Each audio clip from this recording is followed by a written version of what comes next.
First, we have a list of pardons and commutations relating to events that occurred on January 6, 2021.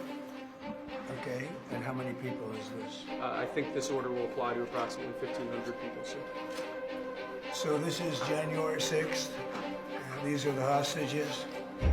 Approximately 1,500 for a pardon. Full pardon.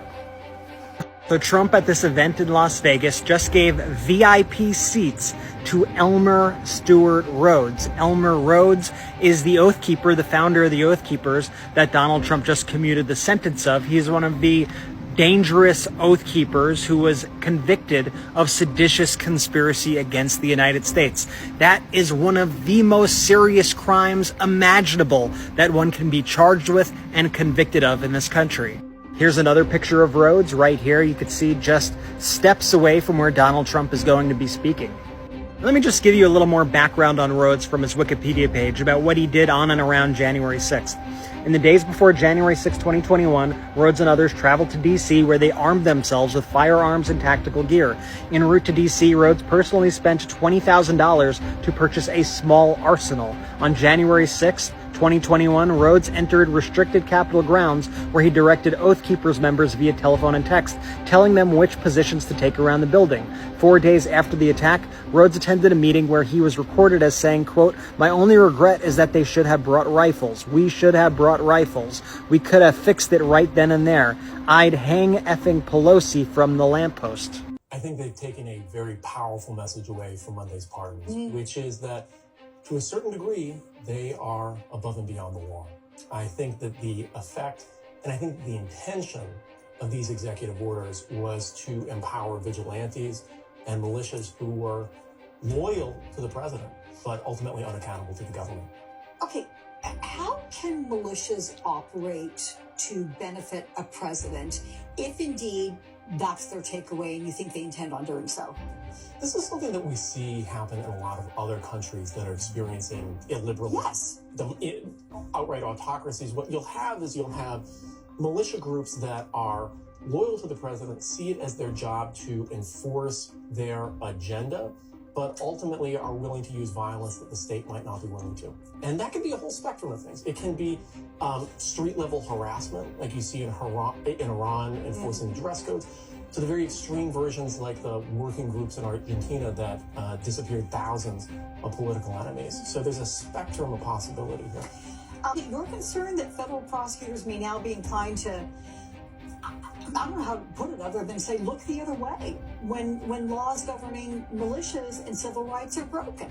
Yeah, we've got a real challenge, which is at least at the very top of law enforcement in the United States when we're talking about the president, perhaps some of the incoming leaders of the FBI and elsewhere.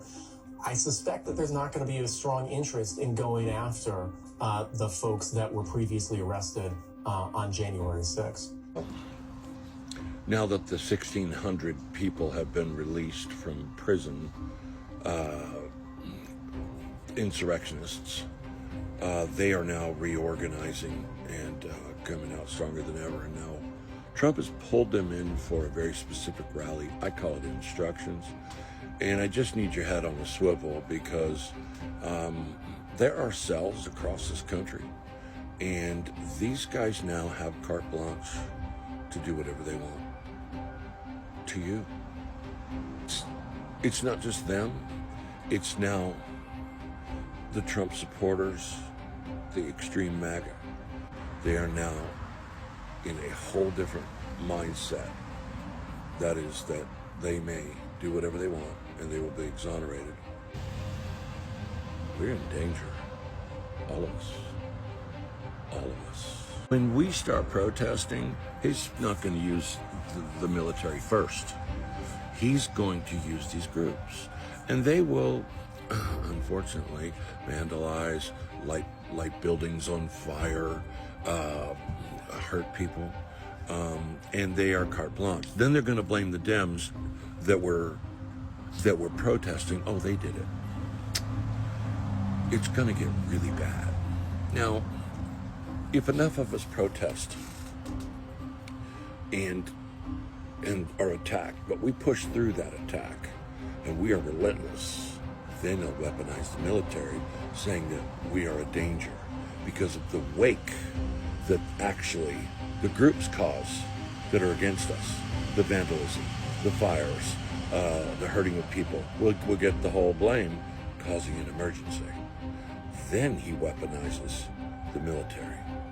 Because in my honest opinion, I don't see us being able to vote again for a president. They have a plan for that too, you see. And we're going to learn that. It's going to be this, woe is me, I was robbed of a second term consecutive, and so I deserve another one consecutive. That will be what you hear in the next, I would say he'll launch that campaign in a couple of years, 2 years deep, and then he'll launch it. And he will say it over and over, and all the Trumpers will be behind him, and they'll agree. He's got to get a lot of this shit through Congress. And so the midterms, I beg you to be ready to vote in the midterms to take back the House and the Senate, so that, because he's got to get this shit through there. Let's give you an example of the type of people who Donald Trump pardoned. A guy named Albuquerque Cosper Head punched Officer Fanone in the chest. He had 45 previous arrests. That is the type of individual that Donald Trump has now put back into the community in which he came from. That is wrong. Trump also pardoned David Dempsey, who pleaded guilty to 2 felony counts of assaulting an officer. Dempsey stomped on police officers' heads, swung poles at officers, struck an officer in the head with a metal crutch, and attacked police with pepper spray and broken pieces of furniture. You wrote on X, after you'd heard the news, "Thank you, President Trump. I'm going to buy some mother effing guns." Because presumably now your record has been wiped clean, you are allowed to buy guns again. Is that what you're going to do? Have you gone out and bought them already? Oh, yeah. Well, I want you to think about something. The mockingbirds in the media and the government demonized me. They made me social pariah. And then they imprisoned me for 27 months, 10 and a half in solitary confinement. And then they released me to the public as social pariah without the ability to own a firearm. So I can never really actually bring in a gun to a gunfight. I always have to bring a knife to a gunfight. And you do realize how wrong that is, right? Jake, you pleaded guilty. I pleaded guilty. So, is this how we do things in England, I say? Yes, you can't see, the forest for the trees, my dear. Why did you plead guilty then? Have you ever been in solitary confinement before? Tell me why you pled guilty. I'm asking you the question, dear. Have you ever been in solitary confinement? The answer is no. That's why I'm asking you to give me an insight into why you pleaded guilty. I just gave it to you. Explain it to me. Go on. No. Donald Trump had the opportunity. This is to all of you pardoned January 6th insurrectionists. Donald J. Trump could have pardoned you before January 20th, 2021. He had the ability to pardon every single one of you. If he thinks that it is such a gross injustice that you have been in prison all of these years, he could have saved you from 4 years of it. But he didn't. Why didn't he? Because you're his suckers and losers, and he used you as a political ploy to get reelected. He used your criminality that he gave you. He turned most of you into criminals. Some of you had criminal records before this, but many of you did not. He made most of you criminals. And then he used your newfound criminality and all of the sadness that it brought on your family and yourselves to get himself reelected. And then 4 years later, after all of the pain and anguish that you've gone through in those prison cells, in those jail cells, in those courtrooms, knowing that Donald Trump led you up those stairs of the Capitol that day based on a lie. You don't know that? God help you. I hope you wake up to that one day soon. He used you these last 4 years, and just now is releasing you from prison. So please, my friends, think long and hard before you do something for this man, again, who thinks so very little of you. Y'all wanted to play the fuck around game so goddamn badly. Well, you are fixing to find out very bigly.